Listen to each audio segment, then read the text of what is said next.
হে কৃষ্ণ করুণা সিন্ধু দীনবন্ধু জগৎপতি গোপেশ গোপিকা কান্ত রাধাকান্ত নমস্তুতে।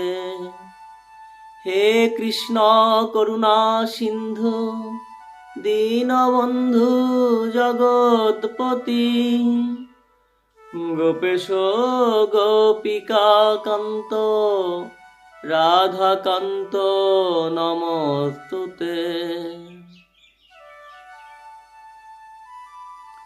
হে কৃষ্ণ করুণা সিন্ধু দীনবন্ধু জগৎপতে গোপেশ গোপিকা কান্ত রাধাকান্ত নমস্তুতে।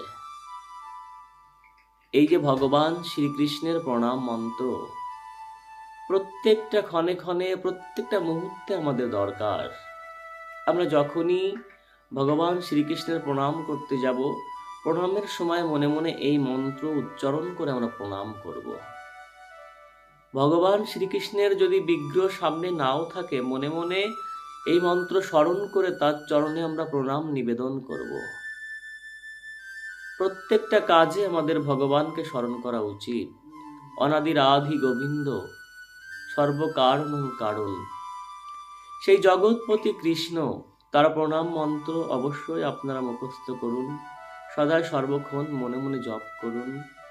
আর যখনই তাকে কোনো মন্দিরে তার কোনো বিগ্রহ দর্শন করবেন, বিগ্রহ তো নয়, বিগ্রহ নও তুমি সাক্ষাৎ ব্রজেন্দ্র নন্দন।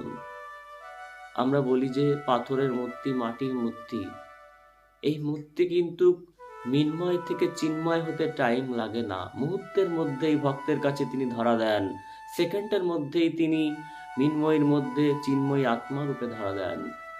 তাই আমাদের শাস্ত্রে বলা হয়েছে, বিগ্রহ নও তুমি সাক্ষাৎ ব্রজেন্দ্র নন্দন। তিনি বিগ্রহ নন। তিনি কিসের মধ্যে নেই বলুন তো? তিনি সর্বময়, সমস্ত জায়গায় তিনি রয়েছেন। যাই হোক, আলোচ্য বিষয় কৃষ্ণ প্রণাম মন্ত্র প্রত্যেকেরই জানা উচিত, প্রত্যেকেই স্মরণ করবেন, প্রত্যেকেই মুখস্থ করবেন। জয় গুরুদেব, জয় রাধারানী।